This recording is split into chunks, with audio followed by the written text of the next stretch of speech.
Hüseyin Cavid deyib ki, sevinme, sevinme, gülme kuzum kimsenin felaketine. Bu hal, evet, iyi bir şey değil. Sevinme sakın. Sevinme başkasının hali pür sefaletine. Tokunma qəlbinə bir kəslərin, zavallıların.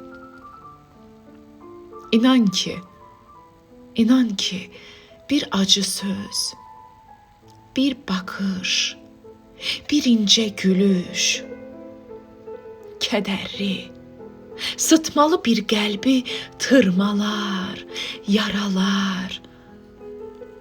O qəlb avunsa da aldanma, incinib, küsmüş.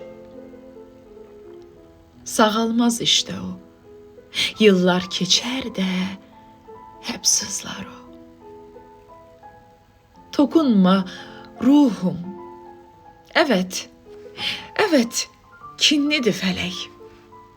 Bir gün kızar, hemen gücenip intikam alır senden. Bugün gülen, yarın ağlar. Sakın öyünme. Düşün de munis ol. İncitme, kırma kimseyi sen. İncitme, kırma kimseyi sen.